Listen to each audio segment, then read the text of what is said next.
Hello, everyone, and welcome to another episode of DragonHeisters in the garbage world of Waterdeep.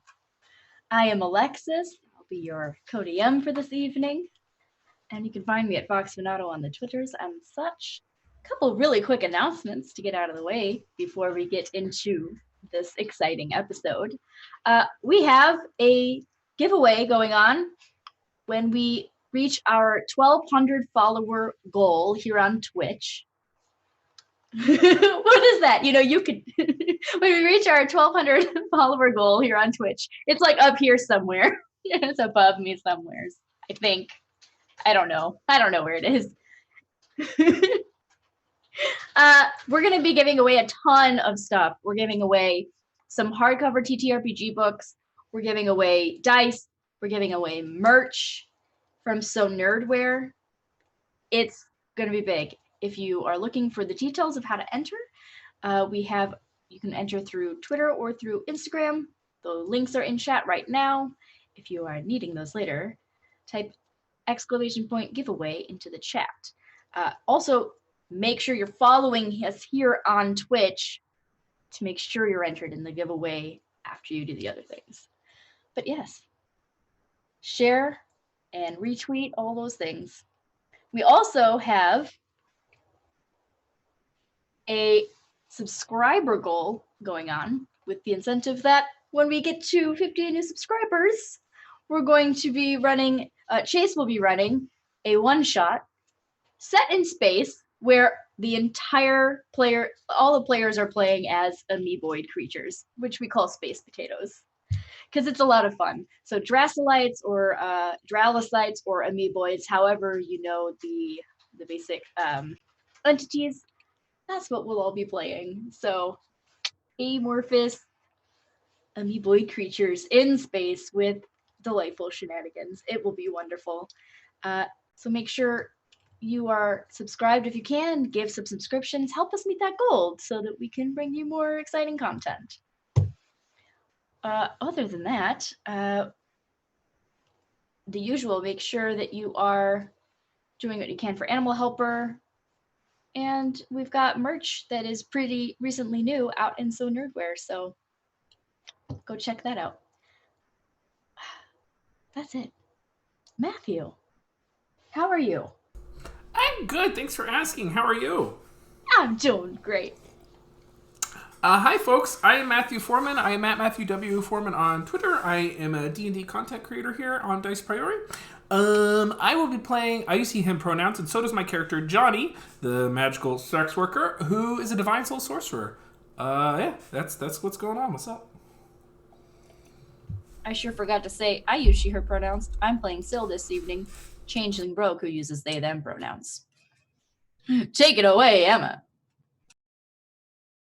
Hi, hello. That is hello. I'm Emma. You can find me at MK Hansen on Twitter, and I use she, her pronouns. And tonight I am playing Mix Magpie, who also uses she, her pronouns, and she is a tiefling dom wizard. That's what we have decided. It's canon now. That's it. That's me. Maria. Well, that's me. Hello, I'm Maria. I use they, she pronouns. And I am playing Adeline, Evander, the sea elf monk, who is here and is totally truthful and honest about everything. She has she uses she, her pronouns. Honest and truthful, and it's Hamish's sister. Some of those things are true. Those things are true. Thank you, Maria. And Ty. My name is Ty. I use he, him pronouns. And so does my character, Hamish Sampson, the Sea Elf Cleric. You can find me at Twitter at Baller. All right. Well, without further ado, let's roll those credits.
welcome back. So, previously on DragonHeisters, the group of garbage liars had, after a long night of searching and chasing after folks through the city, obtained the Stone of Golorr, a item that various criminal organizations and apparently a devil-worshipping cult had been seeking. Seems to possibly lead to a amount of gold or treasure. But, the party basically wanted it out of spite because the people who were after it had wronged them in some way, shape, or form. After obtaining the Stone of Golorr and leaving, a bit of a wake of disruption behind them in doing so, they were promptly arrested, where they met another individual who had been arrested that evening, Adeline, who shared a remarkable resemblance with Hamish. Through some conversation, they discovered that the two were siblings who had been lost at sea and separated when Hamish was very young, about a baby. They went through some processing after waiting for a while in the jail cell, in the jail. And Mix Magpie, through her keen eyes, noticed that the captain of the guard in the jailhouse was suffering from some sort of nosebleed, similar to what Syl had gone through previously. And their armor wasn't quite fastened correctly. It was revealed eventually that this was indeed a changeling, or some sort of shapeshifter, similar to Syl, but they only realized the resemblance after it was killed. After settling down the conflict in the jailhouse, Zeddy Barnabas was brought in at the request of Johnny, and through some discussion, the release of the garbage liars was secured.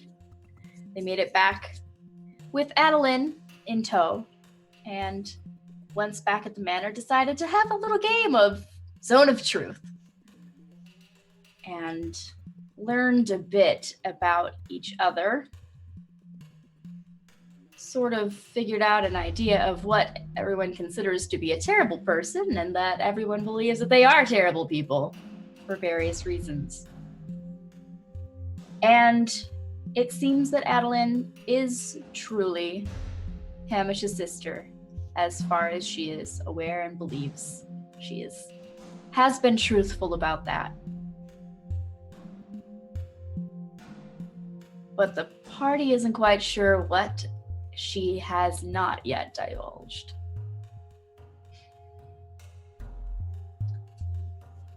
Johnny, while trying to listen in to a conversation between Adeline and Hamish at the end of the night, ended up having a little conversation with the Stone of Golorr and attuned to it.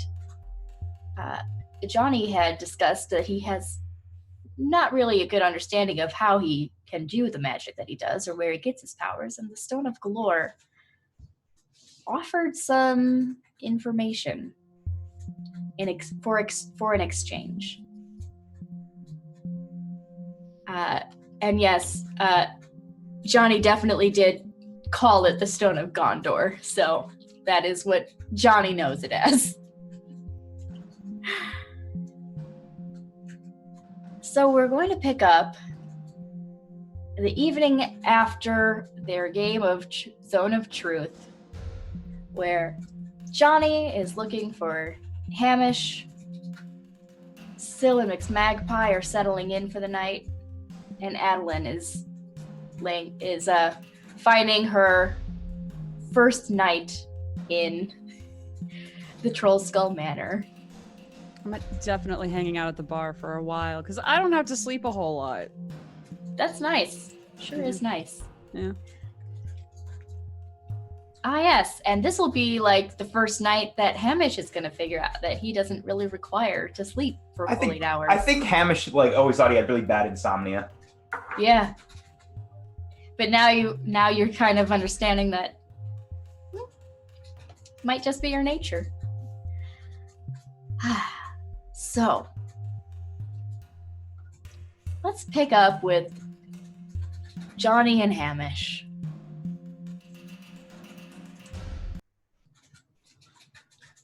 After Hamish heard Johnny call for him, he would have rushed up the stairs to try to find him.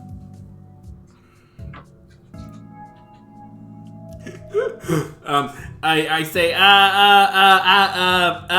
I hold up like the vial of holy water that's boiling and evaporating, bursting. Oh, yeah, that's definitely true. What's going on? I attuned to the stone, and now holy water hates me. It wasn't that wild about me to begin with, let's be honest, but now it's bad. It's bad.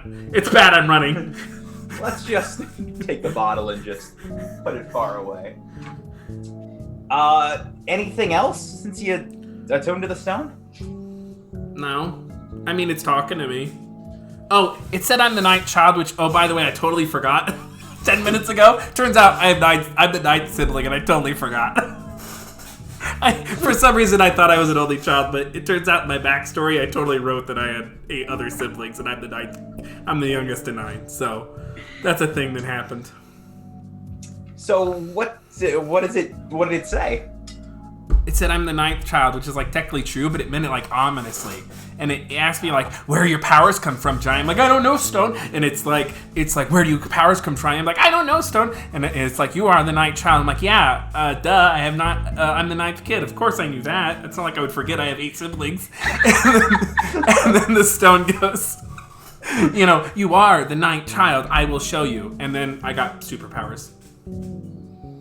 Like boiling water? That's your superpower? Well, yeah. It's not much, but fuck. In this economy, I'm gonna take what I can get.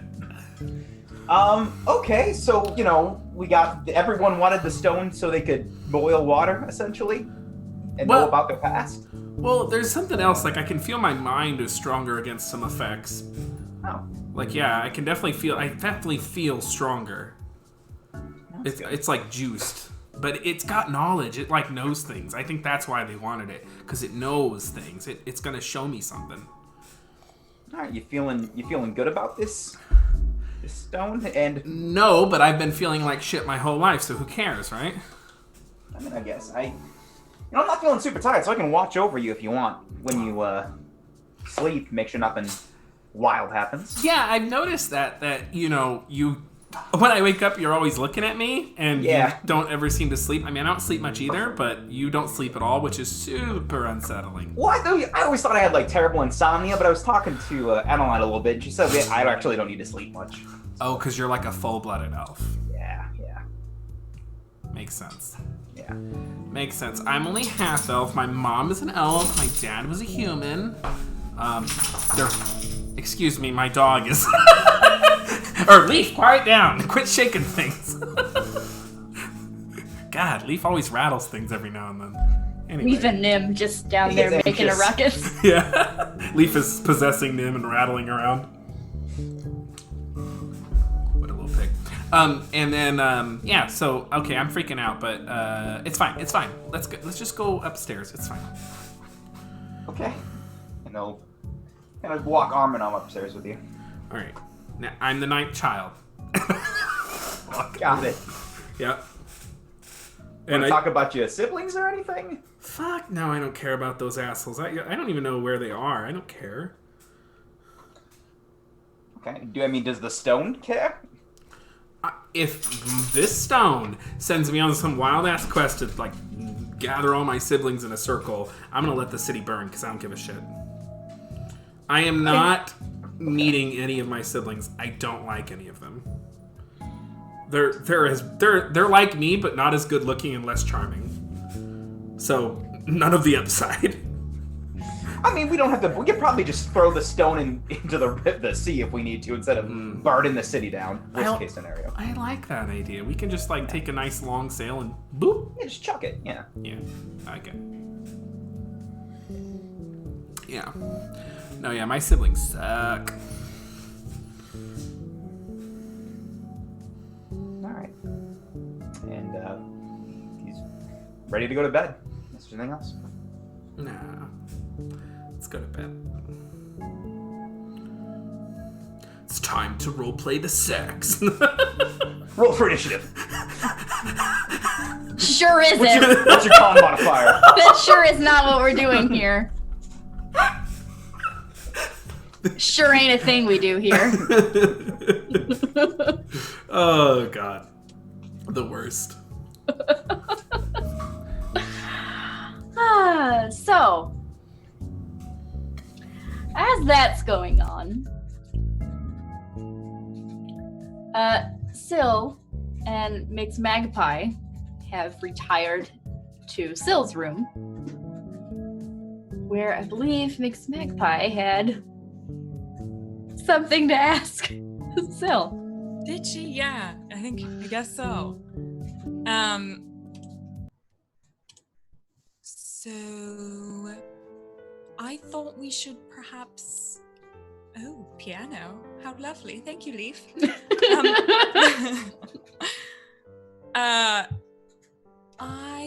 Oh right. Thank you, Maria. Thank you for that reminder. Yeah, that's So- right. Mix Magpie is drunk, so I'm you drunk. have penalties This is- on This is things. gonna be a different conversation. So I thought we should finish our conversation from the jail. Right. Sorry. Syl is not currently in Val's appearance and has kind of reverted to their natural state and says, right. What did you...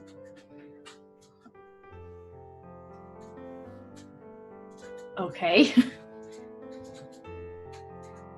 You first.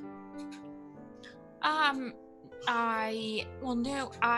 wondering if you thought at all about the question that I asked you about why exactly you got so upset, whether it was that there was no exchange of money, or that I doubted you, and I didn't know which it was, and neither did you. Right. I think that I sort of expounded upon that a little bit when we were, in our little aside convo last night. Did you want to, I think that was 10 minutes ago, did you want to keep going now that we're not around a bunch of people, or did you not want to do that? No, that's sure we can. Yeah. Well, I think part of this is we have not really so I was saying that, I think that where a lot of that came from was I feel a bit protective of the fact that, you are the first person that I've ever had to seem to care about me and my well-being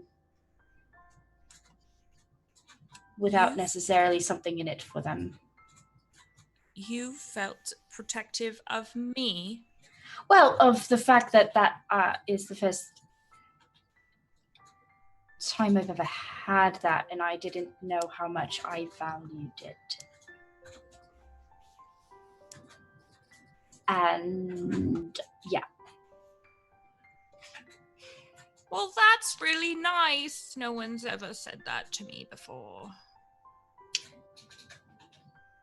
And no one's ever cared about me before, so that's very nice. So, are we just going to continue on with, like, not understanding what this is exactly and just muddling through it, which is fine? Well... This could have been I love different, your but I'm physical acting. It's the best. I love it so much. I'm sorry. I'm just having a hard time. I've had a lot of practice of drunk art arts. Yeah, I don't know what those are. Well,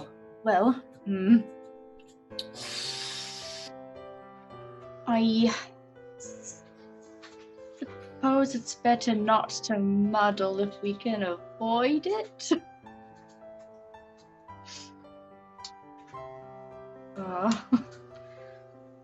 Okay. Well, but I think some of the muddling is going to happen because I don't know what I'm doing. You think that I know what I'm doing? All of my You certainly relationships have have- been paid for. Well, I've never had a relationship. So you're ahead of me Alright. there. Then we shall... I don't know what to do with that information, actually.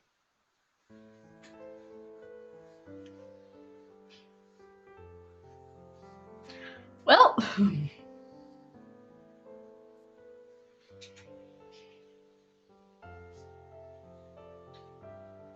we don't have to, like, I don't know, define it or anything now.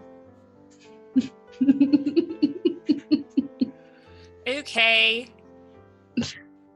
Should probably sleep first, I guess, but, Do you think my cheeks are fat? I think you have lovely cheekbones.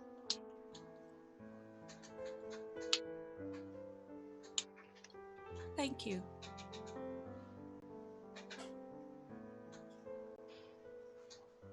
You know, that one time that I, sort of became you, just, you know, because it was easier than when I became Johnny because I studied your features more. Did you study them because you think I'm pretty? That is essentially what I'm saying, yes. Do you have a crush on me?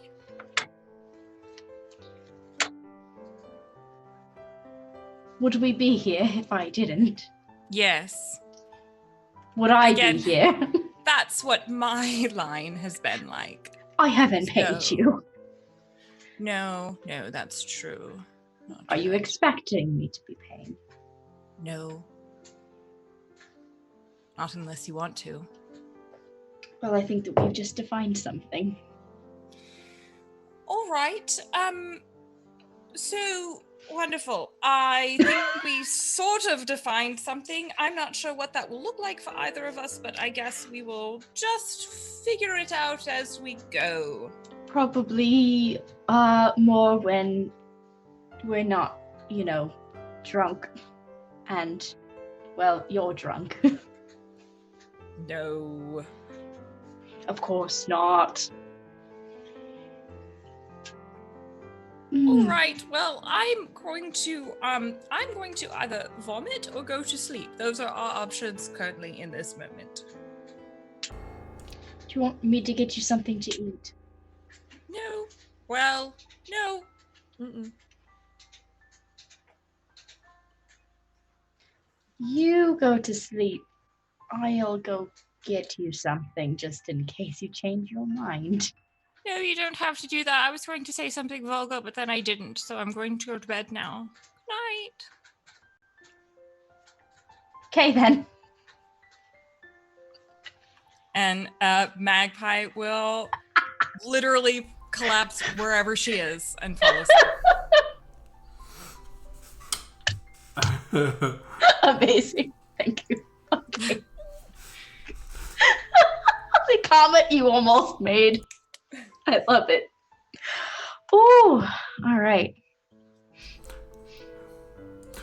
Johnny's gonna send a message to Magpie before he goes to sleep. He'd be like, listen, I was thinking about it. I think you should have a heart-to-heart with Syl and talk about like where your relationship sits and like your boundaries and expectations. Okay, just a thought. Love you. Bye. You like get that just as you're like trying to pass out, and you're like, Magpie will respond briefly. We did, and I don't know how it went. I think it went okay, but I think I'm not. And then she goes to sleep. Thank you. Amazing. Okay.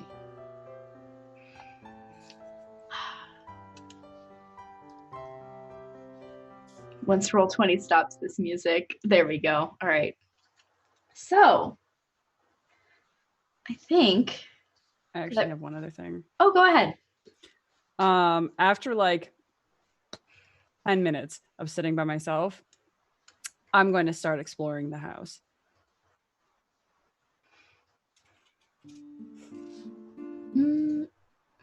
Okay. I don't know where I am, and I want to know specifically where this weird torture basement is. Oh. Mixed Magpie, do you have that locked?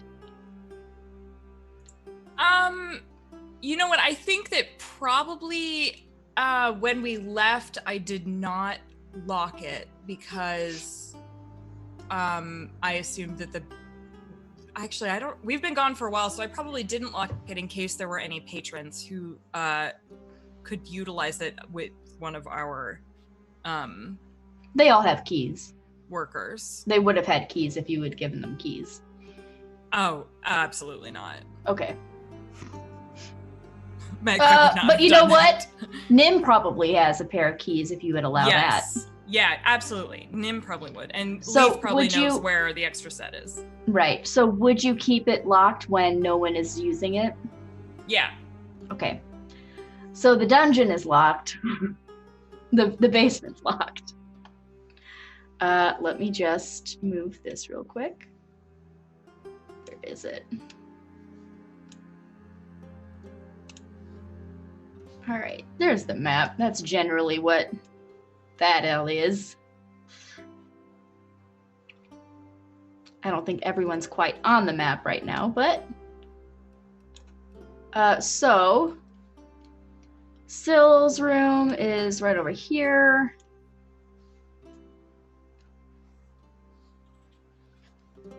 The room that you are staying in, Adeline, is I think we said Johnny's room, right? Mm-hmm. Which is here, I believe, because you wanted access to the tower. Is that right, Matthew? Yeah, okay. Yeah. So Hamish is here with Johnny now. You end up discovering that there is like an attic loft kind of area that had kind of two. Oh no, sorry.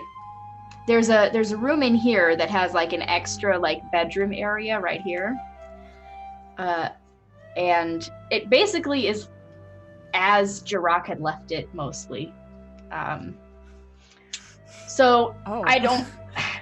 Ty, you can probably describe the state of that room if you would like. I remember it. It's basically like a Tasmanian devil went off inside of the room. Yeah, I think probably nobody has touched it in case he comes back. But after a while, it'll get cleaned up probably. That's what I'm guessing. Ty, what do you think? Yeah, I don't think he didn't have a ton of stuff. It's messy, but he probably didn't change it a ton from what was there originally. He probably brought most of what he had with him when he left. So there might be some things. I would say there's probably some trinkets that he got like for his son. So you'll see like the kids, like the second bedroom in there it's nicer than his room. I would guess. Yeah. Probably fair. Probably has a couple of different like little knickknacks and stuff, whereas the other room just doesn't really have much of anything in it. And just to clarify, is what's her face? Is Istrid still living in our house? I was about to say that. Did we ever deal with that? No. Word around the time where things were getting like, probably around the same time we were getting rounded up right before that, there would have been a note and the sum of money, whatever she agreed to pay. And she was Okay. saying, it was getting too dangerous here, and she left. Okay, But we'll thank go you over the for- sum of money later. Yeah. So upstairs is, like a little suite and a storage room up in the attic. Did you say there was and access to like a tower from the room that I'm currently staying in? yes, there is access to the tower from the room you're staying in. Going up that tower, is it just like an open, just like a parapet tower? Yeah, it's basically just a little. You can see right up here. Okay. Just that's what I comes thought. up into a little tower room. There's a little trap door there, and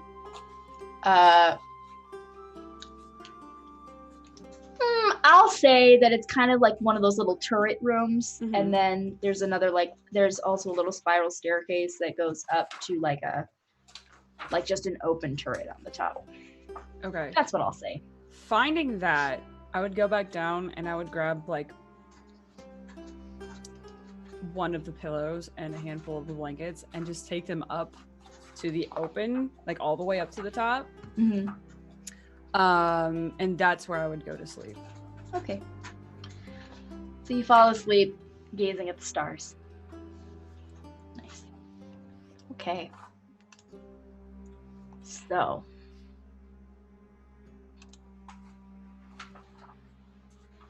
Hamish and Johnny have fallen asleep. I will say yes. Oh, yeah. Well, I mean, Hamish I'm in a can't trance. sleep, but... Yeah, I'm in a trance. Yeah. And Johnny, as you find yourself to sleep, you hear... Was this the music I wanted? Mm. I think so.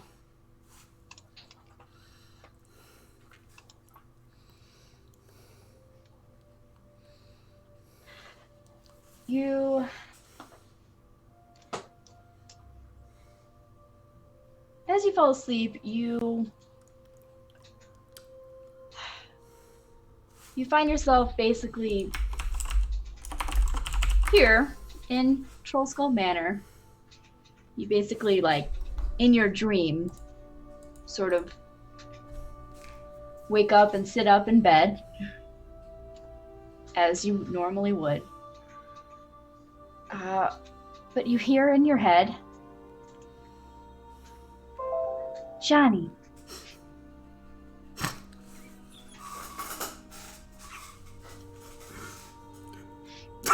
This is a much easier way for us to converse. While your conscious mind is not busy with other things. Yeah, it's peaceful here. It's calm. This doesn't feel like a dream to you. It feels... Oops. It feels a bit different. It's more like lucid dreaming.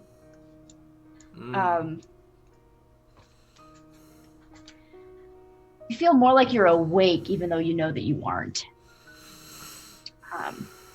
You can do and say anything that you basically choose to. You have control of all of your faculties. The stone says, so, where were we? I'm the 9th child, which is true. That's right. You completely did not forget that you had 8 siblings. No, that'd be crazy.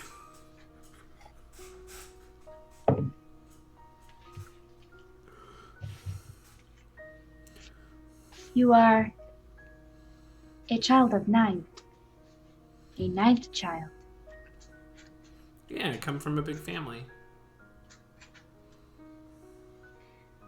You do, but it is larger than you understand. I mean, listen, my dad's was no saint. I'm sure I've got a couple half brothers. No, he was not a saint. That is true. No, he wasn't.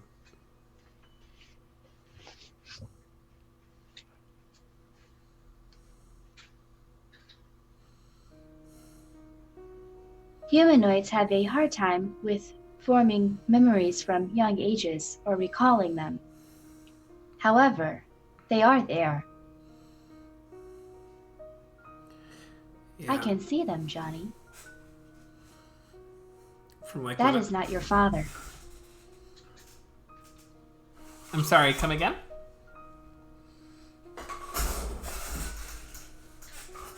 That is not your true father.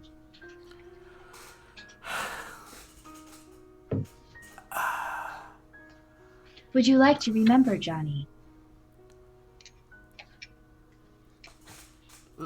Like from when I was a baby? Yes, Johnny.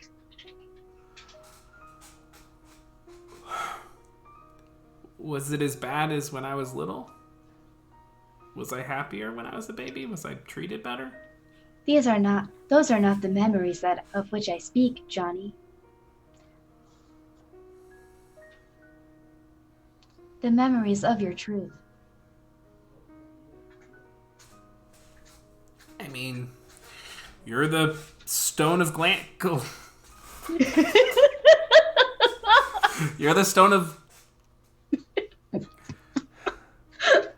You're the stone, and so you show me. Were you about to mix 3 different words? Yes. Landor?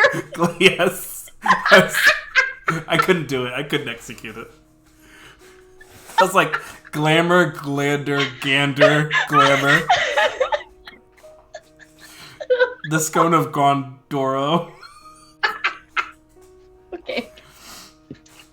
The Scone of Gondor. This scone.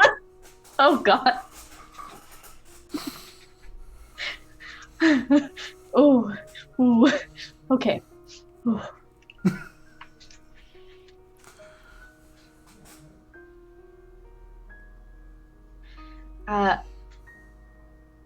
You see a flash of images before your eyes.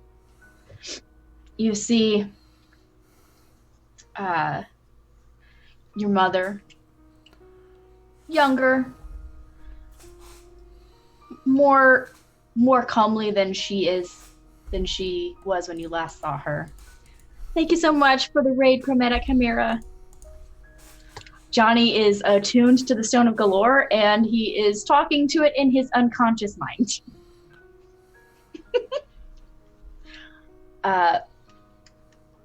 So you see, and what would you say that she looks like? Johnny takes after his mother very strongly, I think. So she's very slight of build, a beautiful elven woman with pale skin and blonde hair. I like to think that she keeps it medium length. And she's definitely looks. I mean, even when she was younger, she's definitely the kind of person who struggles with dark circles and getting proper nutrition. So she has that look about her, but she's very gentle looking and very, very disarmingly pretty. All right. You see flashes of her, and the perspective is, looking up.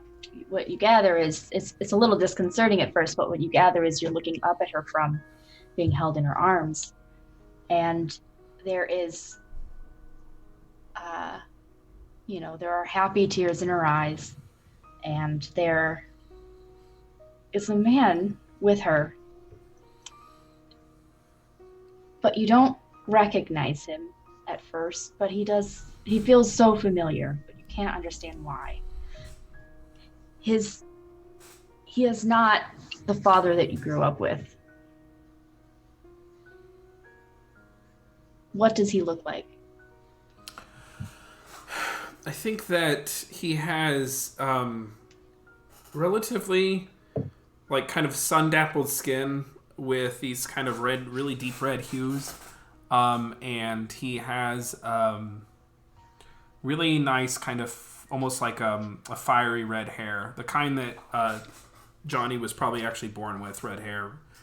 Johnny was probably a redhead that was became blonde as he got older. He's lean of build, athletic. He's very striking, and super hot, super hot dad.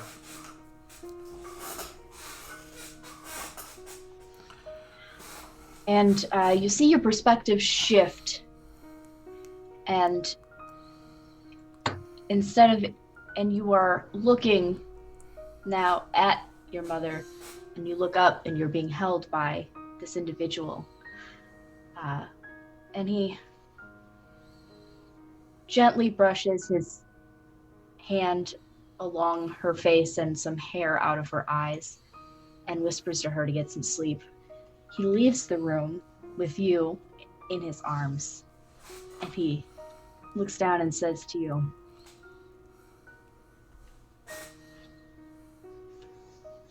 "Little one, you have the life in front of you.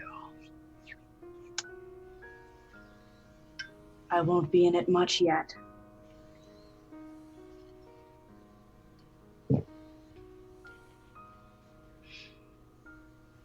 But I've given you a gift.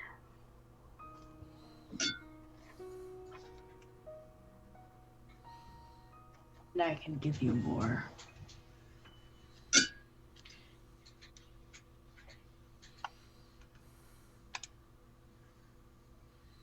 And with a flood, other images come rushing back to you.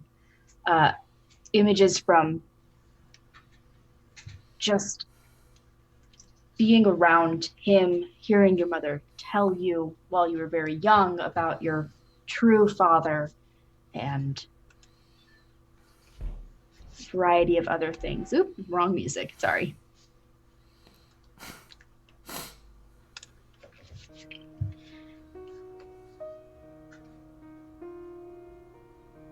His name is... You will know his name now. Yes, Johnny? Your true father? What? Oh, no. What is it? You hear it in your mother's voice. Maristas. Maristeth? Maristas. Maristas. Oh boy.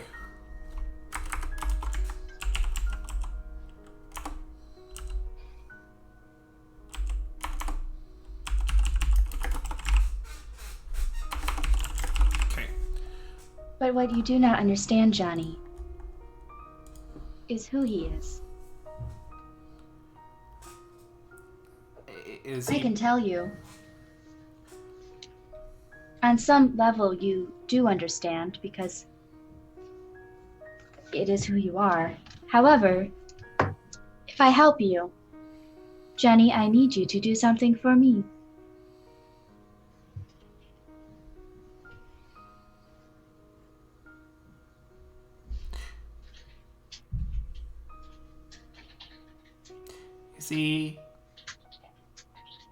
Is he bad? Is he gentle? Is he kind? You saw his treatment of your mother. You know that terms like good have a varied meaning amongst different folks, different contexts, and different criteria.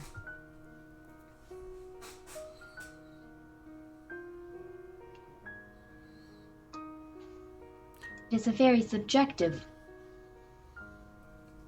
evaluation.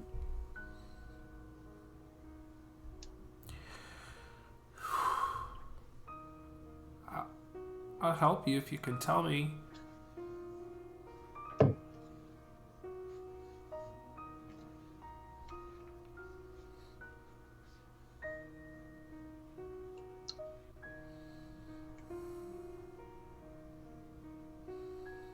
He is not of this world, but you can speak to him. He can tell you himself. He's from another plane? That is correct, Johnny. Like Mechanus or like the Feywild?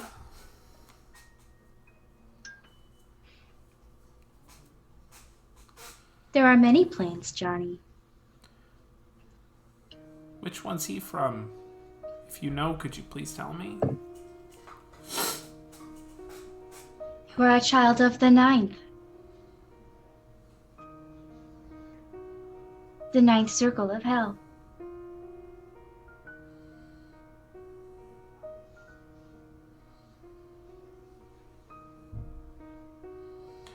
Oh. Shit.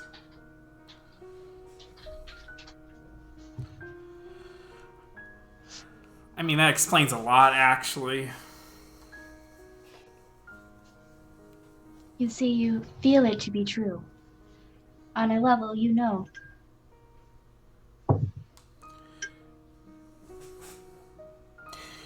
Yeah. I know what I am.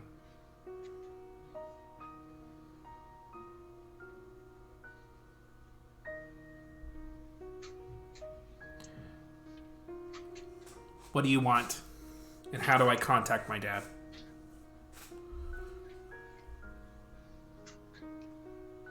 You need but speak his name with intent. Johnny.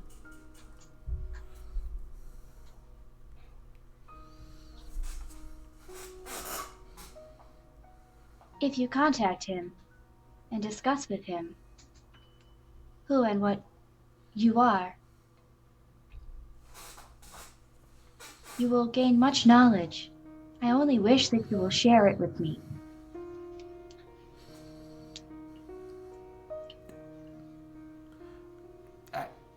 I'll share it with you. What are you gonna do with it? Do you just like knowledge?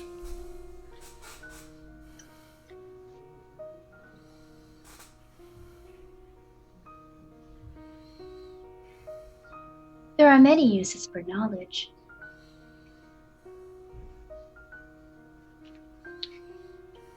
We gain knowledge so that we can be better, to live longer.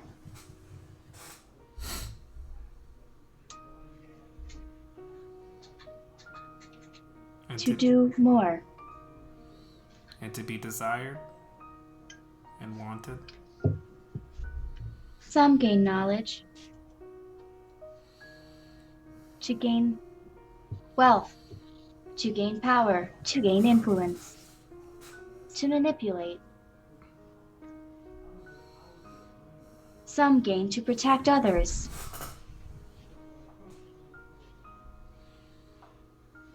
To connect. To grow. There are many uses for knowledge, Johnny.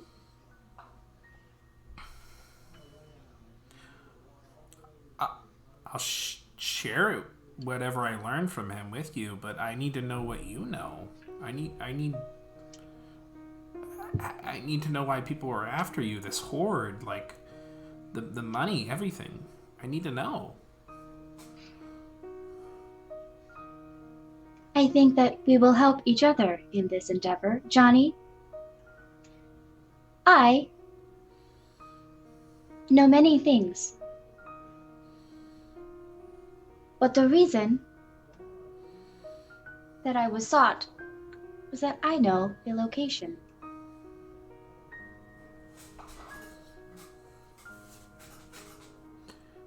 A location that holds great wealth and power. Yeah. That's what I want. That's what I want to know. I want to beat everyone else to the Horde.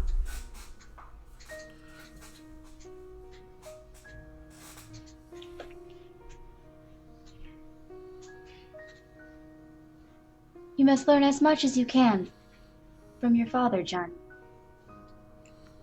He knows a great deal.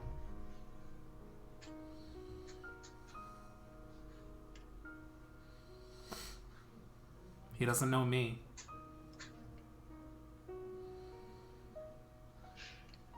He doesn't know my friends. He may not.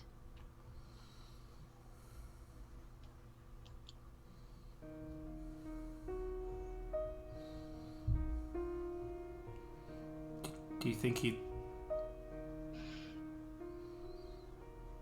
God, you're just a stone. But who else would I ask?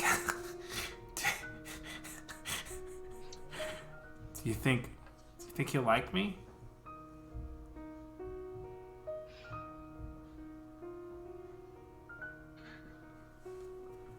I only know of him what I have seen through your memories, Johnny.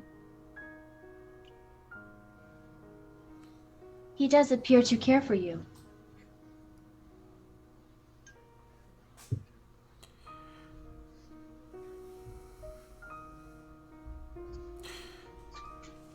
You are wondering why he would leave you to grow up the way that you did, if he cared for you.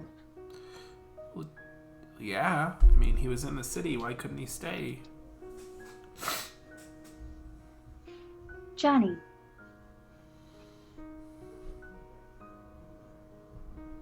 He is not of this realm.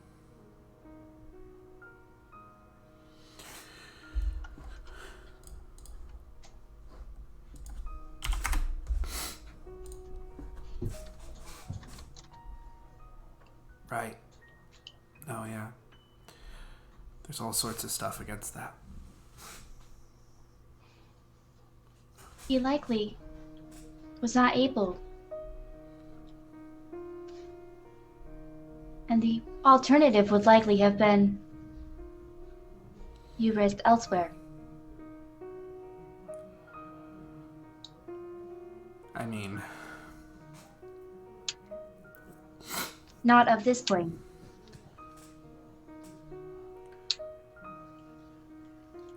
Either way, I grew up in hell, but I appreciate that he tried. Means something. You should consider, had you been born to your mother's husband rather than your father, you would not have the abilities that you do. You would not have been so fortunate as you are now.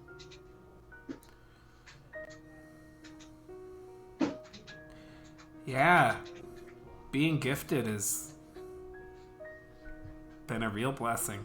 My whole life I've gotten to hear how special I was, how smart, how charming.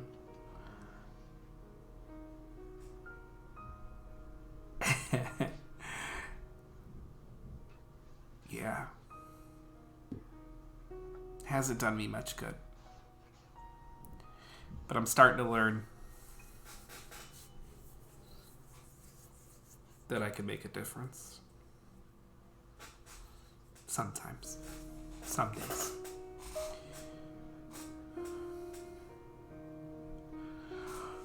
Okay, so I'll go talk to him and then come back and then you'll tell me? Is that what we're saying here, Stone?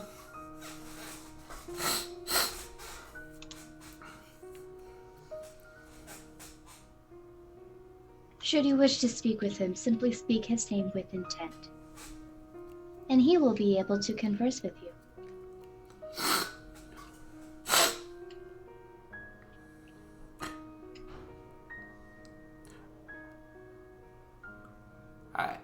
I don't know much about magic. I know enough to know that sometimes items that can talk used to be things that were alive. Were you ever alive? Johnny, that depends on your definition of life. Did you used to be not a stone? That is a discussion for another time, Johnny.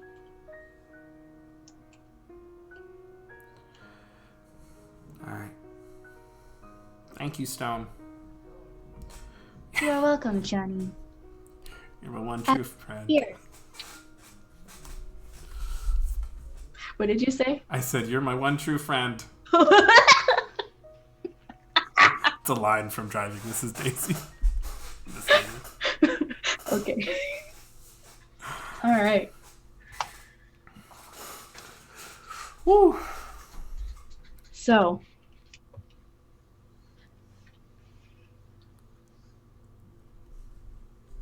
the stone goes silent in your mind, and you are left with the knowledge that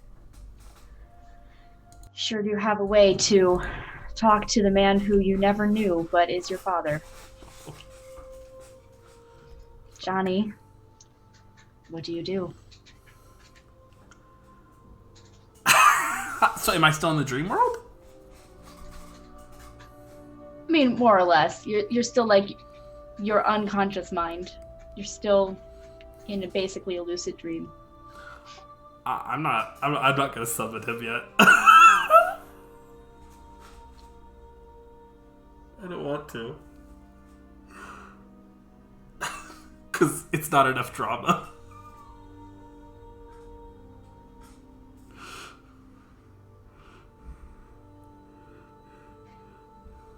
Fair enough. You sure? I see you over there contemplating. Yeah. Fuck, what would Johnny do?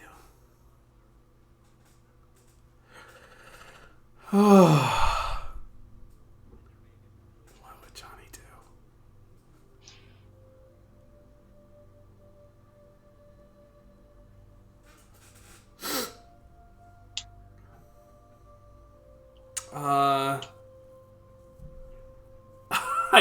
I don't know. I don't think he would. He will soon. Just not right away. Okay. Yeah.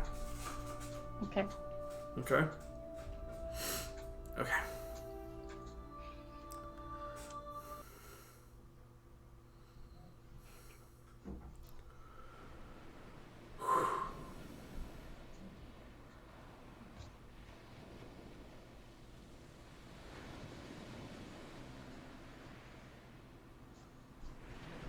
Adeline.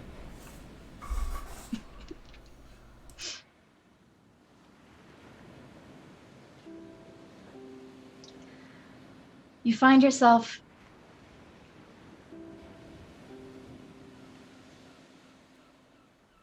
up on the top of this tower, imagining you are nestled up in a crow's nest on a ship, staring at the stars. And as you slip into sleep, you can almost hear the waves.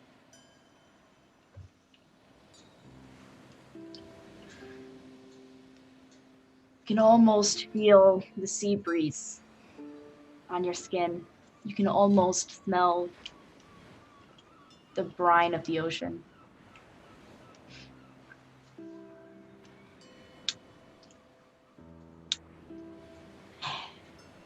And you find yourself standing, staring out at the waves, crashing on the beach, gently ebbing in and out on the sand and rocky shore. And then into focus comes the frame of the window that you are gazing out of. It's made of driftwood, set into stone. You are standing in a house that is built of stone and driftwood and other materials you would find along a shore.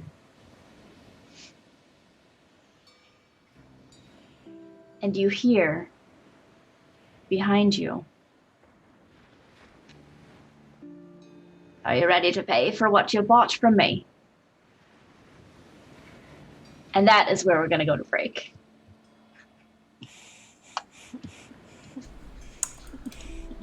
I'm sorry, come again?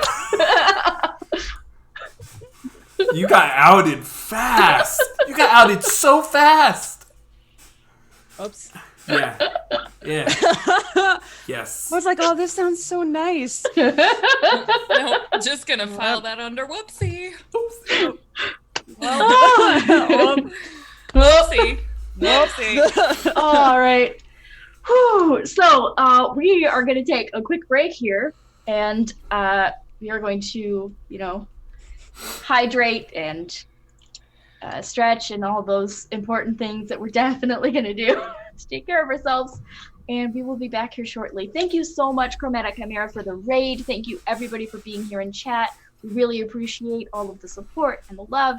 Make sure you're entered into our giveaway. Mm-hmm. Thank you for the 2 new followers tonight. Yeah, thank you for following the channel. Thank you for everyone who's been, spreading the love in any way, shape, or form. We appreciate all of you. We love you. And we will be back in just a few short minutes. Okay. And see. Welcome back.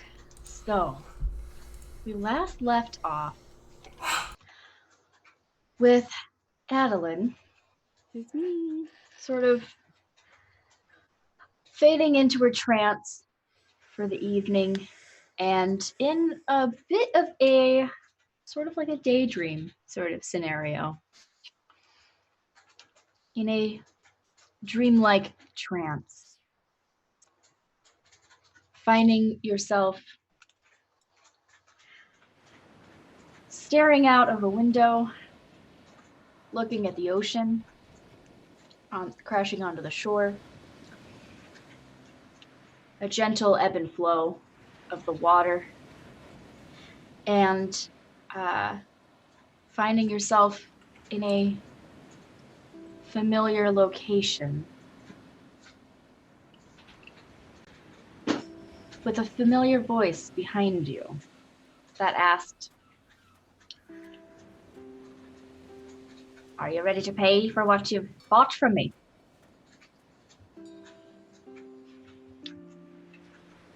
You turn around to see. Oop, those sure are my Johnny notes. Whoops. You turn around to see. You see your mom. Adeline, you're the 9th child. Oh no! Your true father was from hell.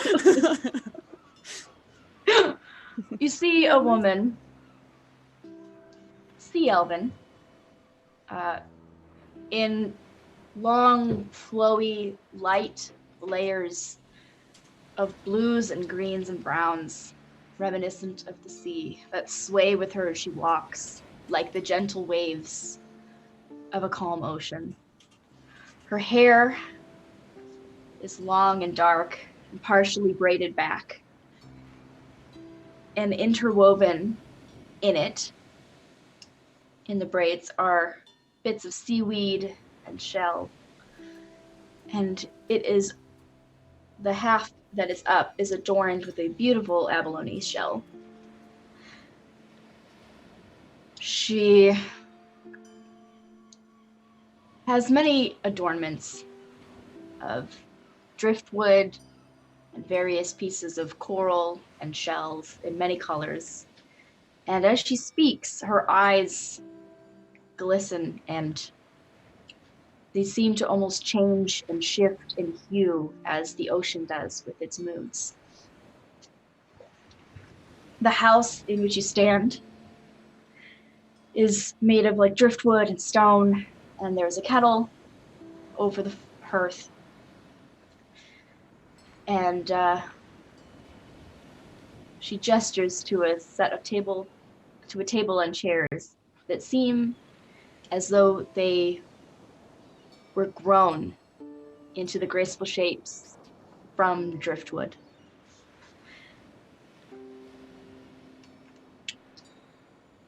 The woman before you you know as by a few names. To your people when you were growing up and before you were separated from the rest of your family. She was known as the Seer. Locally, to outsiders, she was known as the Green Woman, which is a false cognate derivation from the Elvish word in your local dialect for clear-sighted. Green.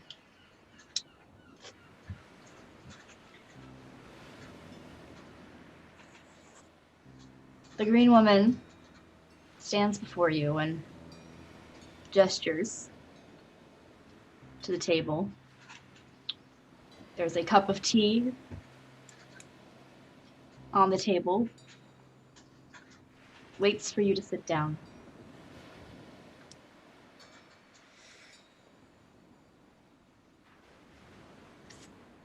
I glance around to see if there is anything stronger than tea. As you glance around, you realize you have a flask on you. Oh, good. I take that and I walk over as I open it and drink heavily from it. And I will add some to my tea. She smirks.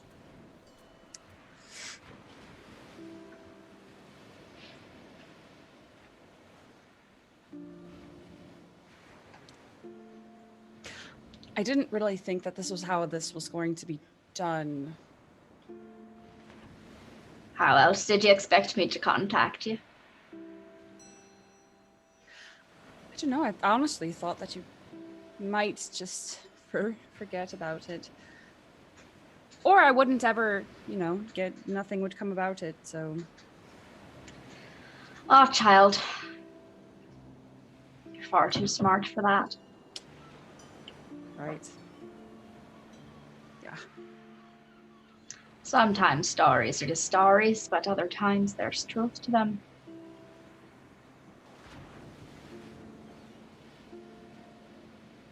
Some of the tales you've heard are true. Some are spun. Do you get to decide which one is which? We each write our truths. But sometimes those truths affect the truths of others.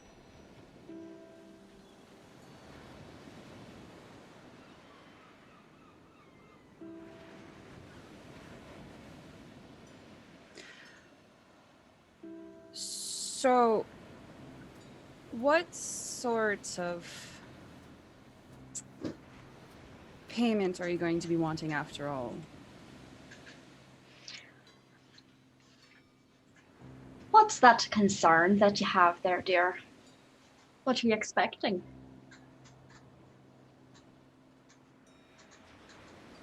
I honestly don't know.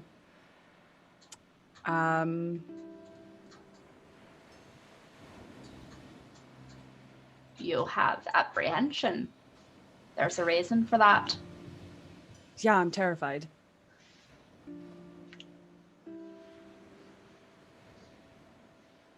What do you think you have to be fearful for? Because I don't know what you want. And uncertainty scares me.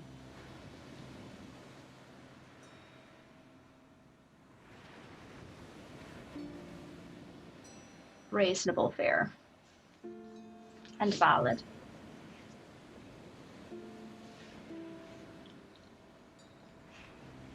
But come, child, drink your tea. There's no need for such here. I just kind of lean back and just kind of take the tea in both hands. Just start drinking it, almost sulking slightly.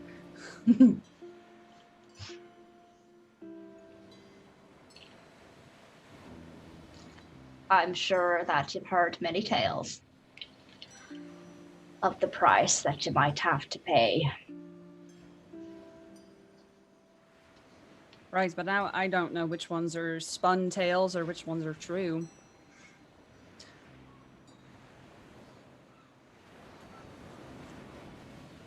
I'd like to not die. Also, if you could not eat me. Whoever put such foolish notions in your head there, dear? I Well, like don't you said, I don't eat people.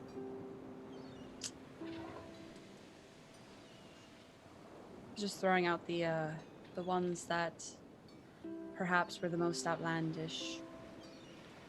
It's as a test.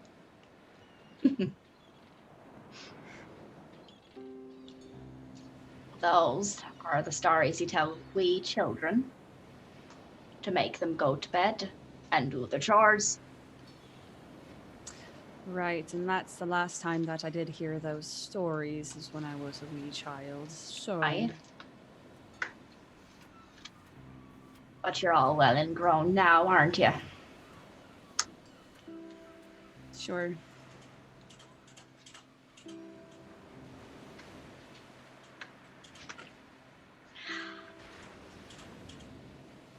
When I helped you find your kin, I told you the price. Would be a favor owed.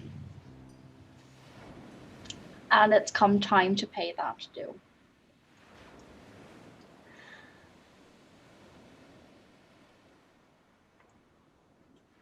There's a woman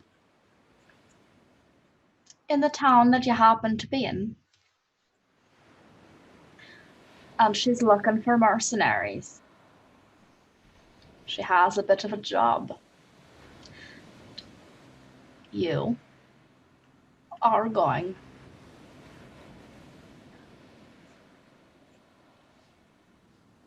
to provide service. It's nothing nefarious. Wipe that look off your face. Again, foolish notions there, child. Now, this is a woman who asked something of me. She wanted a location.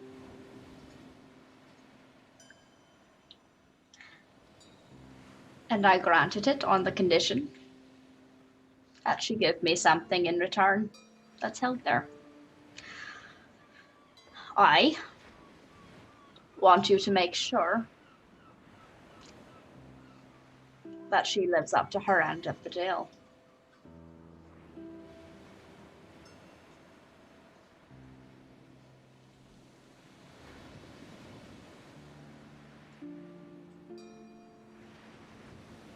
What is her name?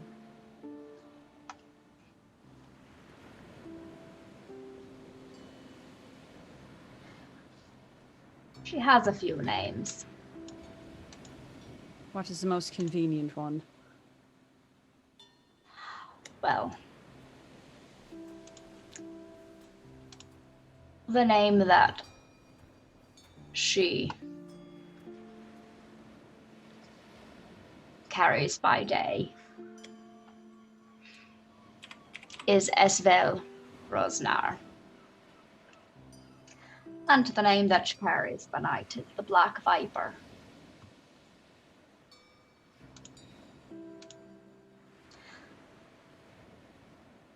Now, I tell you this because she keeps that part a secret. But you need to know to make sure she is living up to her end of my deal with her.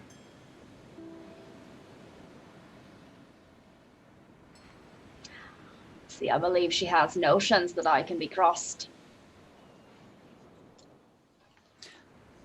And we both know that's definitely not possible.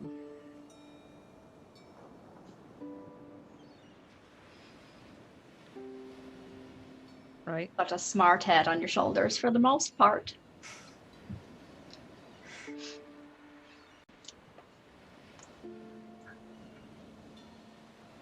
She was looking for a location of a vault of sorts.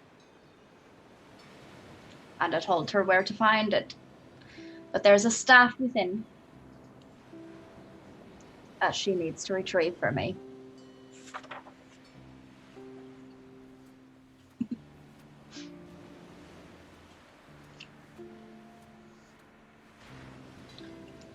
You'll know the staff when you see it. I need you to, one, make sure that she's able to access and retrieve the staff, because I know that she'll need some help along the way. If she goes at it alone, she'll fail. That's why she's looking for mercenary work, mercenaries to hire. That's why you need to be a mercenary. I was looking to pick up You and that lot of friends you just made there with your brother. Right.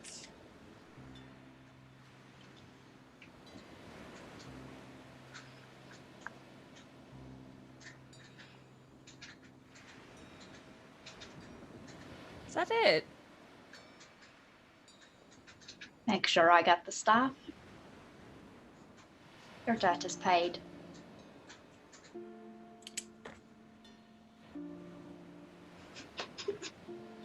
That really doesn't sound that terrible.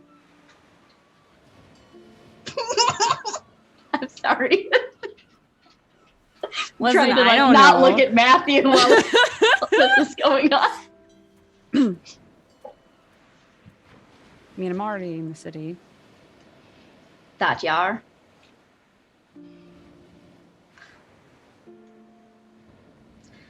We do write our own truths, but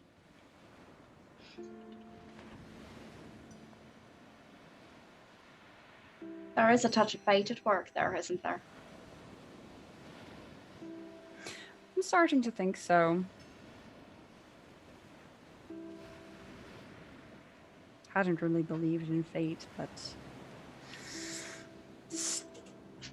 starting to lean more in that favor.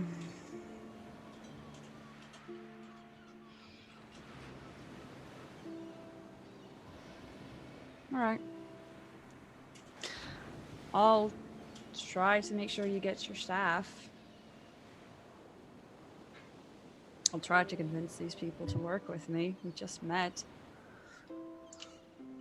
I have faith in you. It's not me I'm concerned about.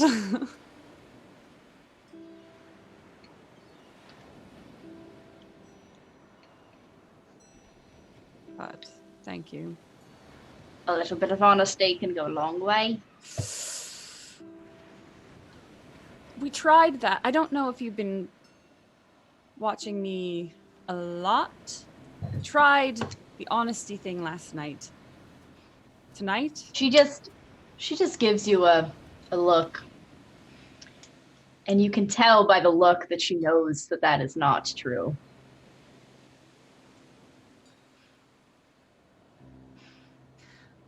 Right. Lies of omission are still lies. Right.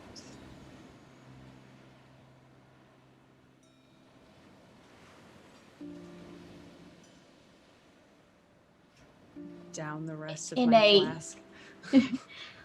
When you're dealing with folk who don't trust, someone has to make the first leap of faith.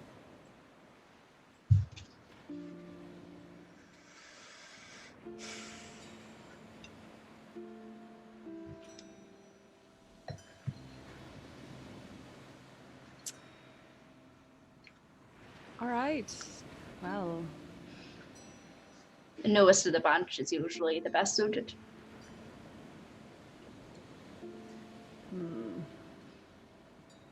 Just like a new moon. Starting fresh. maybe they all. The could use stars a are never fresh- brighter than when the moon is new.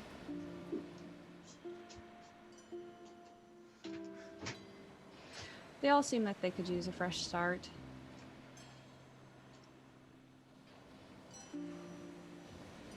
Or just a little bit of freshening up. Be there, Moan.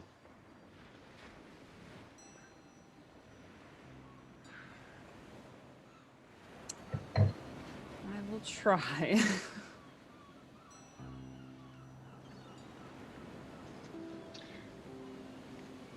And as the vision begins to fade, she says, one last thing. You'll be needing a bit of my help. And she sort of takes from a satchel a handful of pieces of shell and bone and driftwood and just sort of scatters them across the floor in front of the hearth. Ah, quite right. She grinds something up, dips in her hand, and without you even really being able to react, her reflexes are so quick, wipes something across your eyes.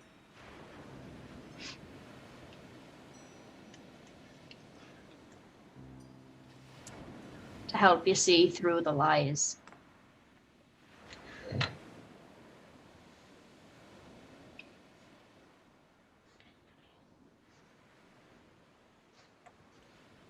You, until the time, this is me speaking mechanically as a DM, until the time that Adeline fulfills her oath, or pays her debt, you have advantage on insight checks. Excellent. Yeah,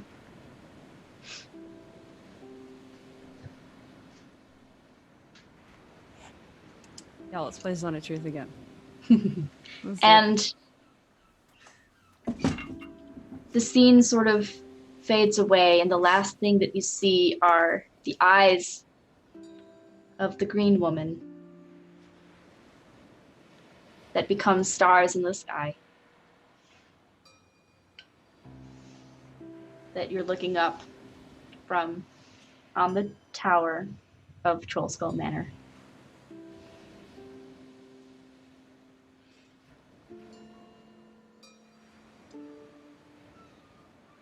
She'll just look up at the sky for a while. I don't think she goes back to sleep. But she'll stare up at the stars and she'll just kind of, out of habit or something, just start fiddling with the necklace that she has on. We'll stay that way until morning.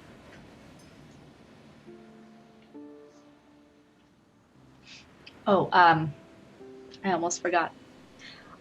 Before all that faded, she also said, that necklace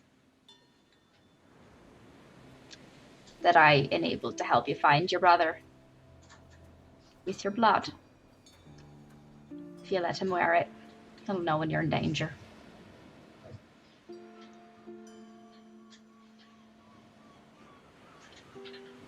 So mechanically speaking, should you give that necklace to Hamish, he will be able to know, like, if you are unconscious or dead. Mm-hmm. Basically knows that, like a little life alert. Mm-hmm.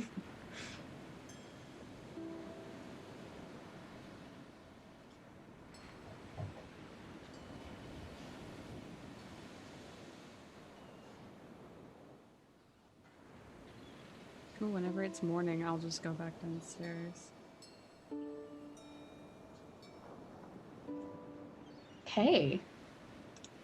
Is there anything else from anyone else?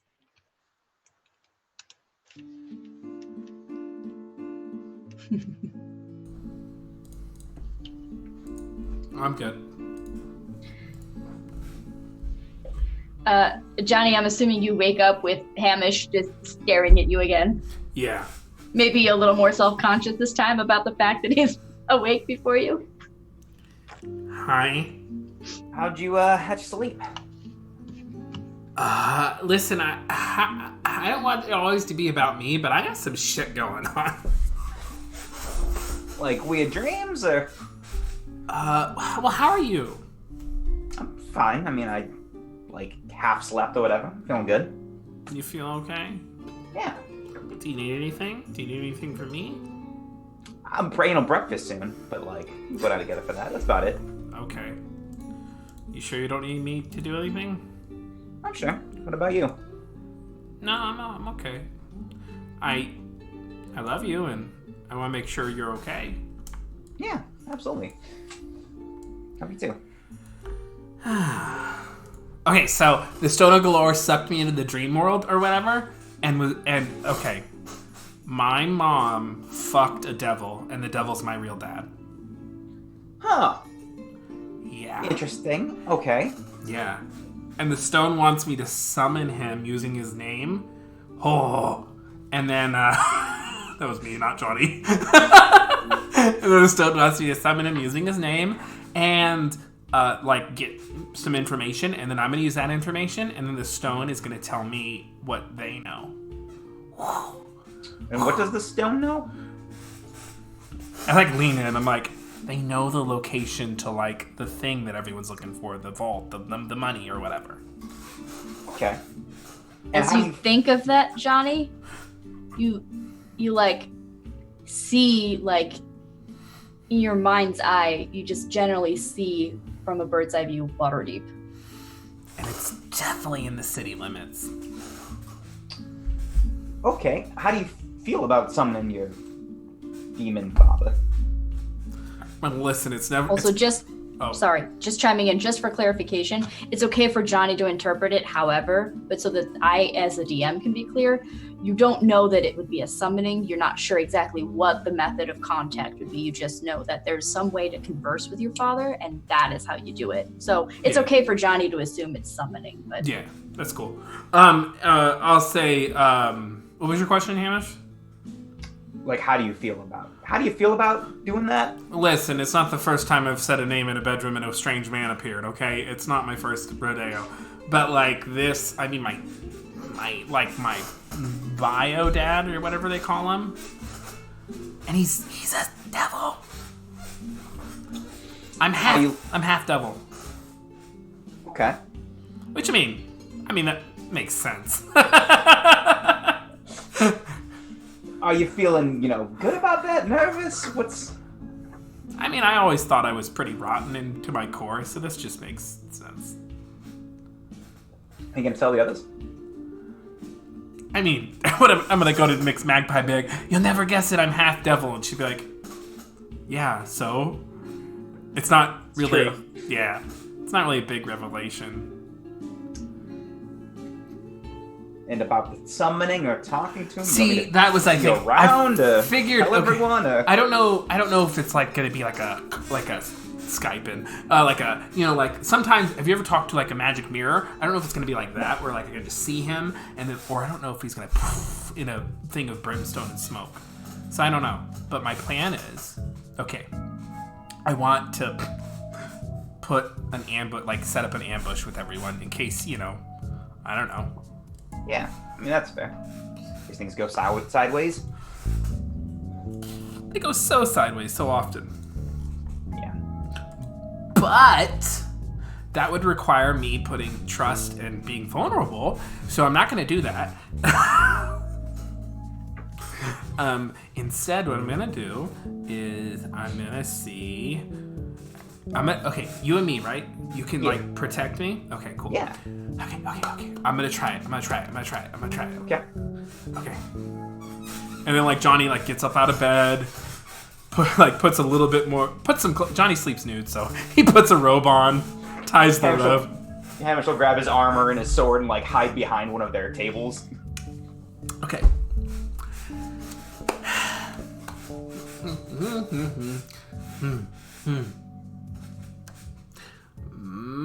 Maristus! Marius.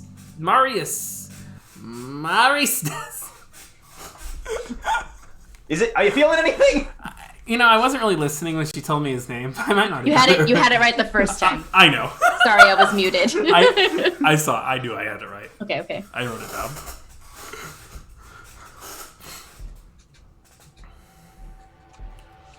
Well, the music changed. Sure did. As you center yourself and you focus your mind on the image of your father and think about your intent to speak with him, you utter his name and wait in anticipation. The seconds stretch on for eons.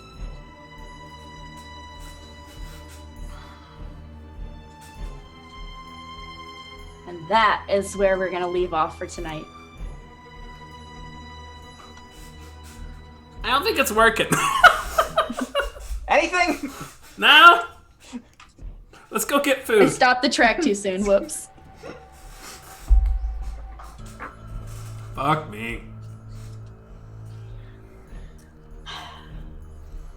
And we will pick up next week with Johnny having initiated contact with his father and waiting to see what that means. Woo. And we're level 5 after the long rest? And you wake up and you're level 5! Woo. Yeah. I chose my spell, I swapped out Fog Cloud, and I chose a new cantrip. Y'all, I love this music. I had so much fun picking this music out. Miwa, you'll be fine. You're healthy. All right. Folks, thank you everybody so much for being here. Love you all. Let's go around and just talk about our favorite moments while we figure out who we're going to raid. So stick around. We're going to raid somebody and spread the love.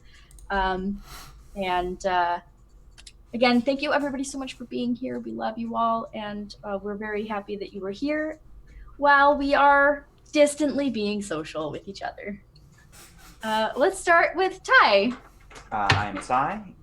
You can use him pronouns. You can find me on Twitter at Ballroom Brawler. You can also find me at Mythos Mystery Society. Tomorrow night we are doing our second mission in Arkham Horror with a new crew. It's an entertaining campaign of 4 missions each. So we're starting with a brand new crew. And my favorite moment of the evening, probably all Adeline stuff and how quickly it came out, like episode 3 of her character. It's pretty great. I enjoyed that a lot.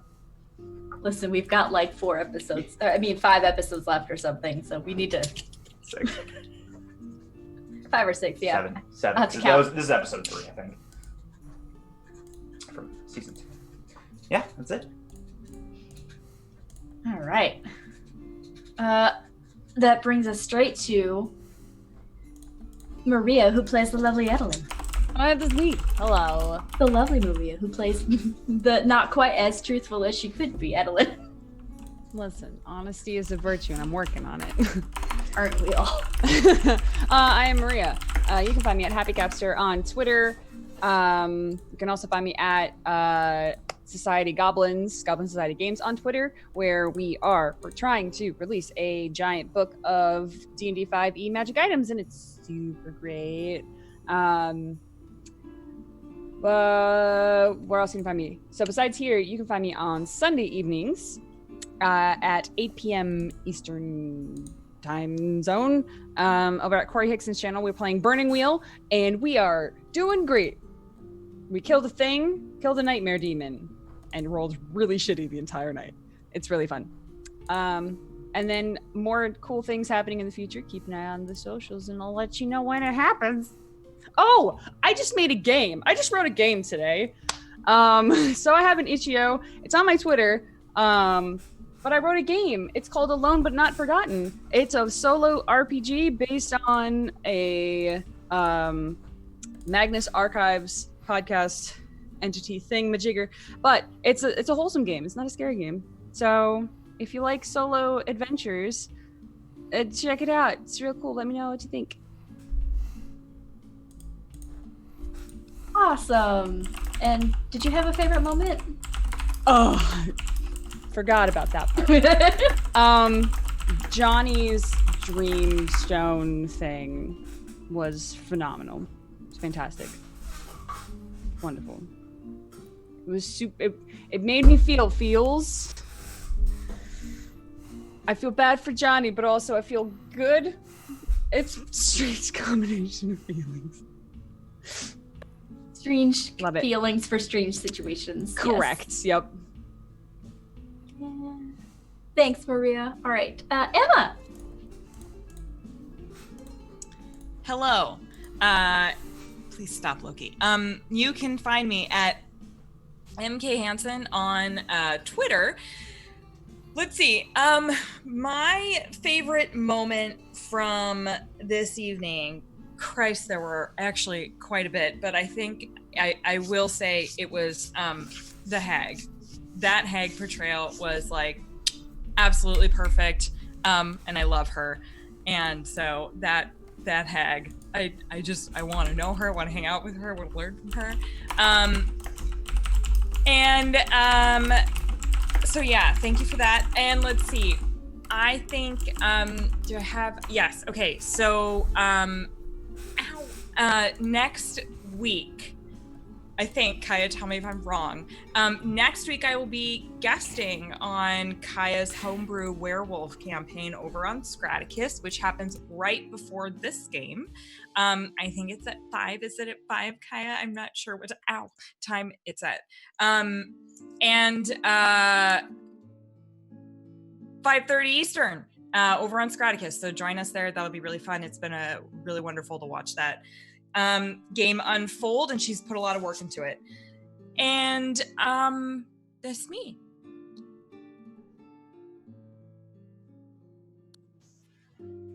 It's you, Matthew.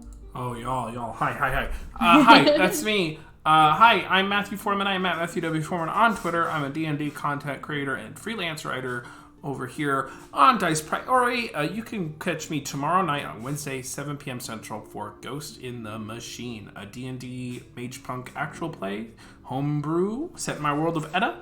The party's level 12. They are currently in a very mysterious city called Foggy Bottom, and we're having our special guest Reliable/Eli on tomorrow night. Since we're going remote, we're using the opportunity to bring some new folks in. Fridays at 9:30 p.m. Central here on Dice Priority for Big Boy season. They're in the middle of a crazy arc there. And then on Saturdays, Corey Hickson's channel, 7:30 p.m. Central for Blades in the Dark. That's me. Favorite moment? Did you have a favorite moment? Sorry. Sorry. Good catch. I liked the hag a lot. I was just talking about myself, which I love doing, but I really liked the hag. It was good. It was also fun to roleplay Johnny's horrible past, but the hag was awesome. Thanks. All right, folks. That brings us to me. I'm Alexis. You can find me at Vox Finato. Let's see. You can find me, obviously, here, Tuesdays, where I co-DM with Ty. And Wednesday, you can find me. So tomorrow, you can find me here playing Ghost in the Machine as the little halfling/arch-failing Bardlock, Gilly O'Shea. She is a little cinnamon bun. It's great. And she's always in over her head. It's fantastic. And listen, all I know is Matthew always has wild stuff planned for us, so you just always want to tune in because it's good. It's good shit. And Friday you can find me here making some art shit. Yay! My favorite moment. Let's see. I had a lot, y'all. There was a lot there, but I really did enjoy, Emma's physical drunk acting was just, it was so good. The faces, like all the smushing of the face, so good. I loved it. Oh. Thank you. All right, we are going to raid Raven. So stick around with us and let's go show some love. Let's spread some love. And we will see you all here next week in the garbage world of Waterdeep. Bye.